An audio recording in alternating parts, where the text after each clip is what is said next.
Hello friends, સ્વાગત છે તમારા બધાનું મારા રસોડામાં।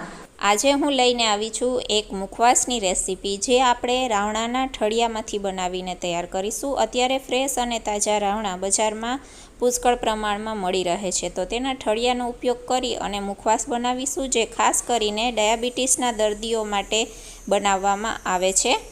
કારણ કે રાવણાના ઠળિયામાં એવા પોષક તત્વો છે જેના લીધે ડાયાબિટીસ કંટ્રોલમાં આવી શકે છે। તો આજે આપણે આ રેસીપી ખાસ કરીને ડાયાબિટીસના દર્દીઓ માટે બનાવીને તૈયાર કરીશું।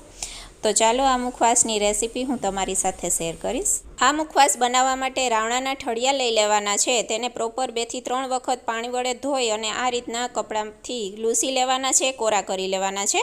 હવે આપણે આ ઠળિયાની ઝીણી કતરણ કરવાની છે। ચાકુની મદદથી તમે જોઈ શકો છો, આસાનીથી બધા જ ઠળિયાની કતરણ થઈ જાય છે। હવે તેમાં સ્વાદ પ્રમાણે મીઠું, થોડી હળદર અને અડધા લીંબુનો રસ એડ કરી અને તેને પ્રોપર રીતના મિક્સ કરી દેવાનું છે। બધું મિક્સ થઈ જાય એટલે તડકે 2 થી 3 કલાક માટે આ કતરણને સૂકવી દેવાની છે, એકદમ સરસ કોરી થઈ જાય આ રીતના ત્યાં સુધી।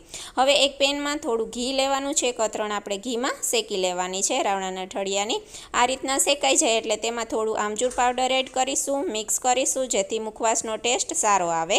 તો આ ગુણકારી અને ફાયદાકારક મુખવાસ બનીને તૈયાર છે।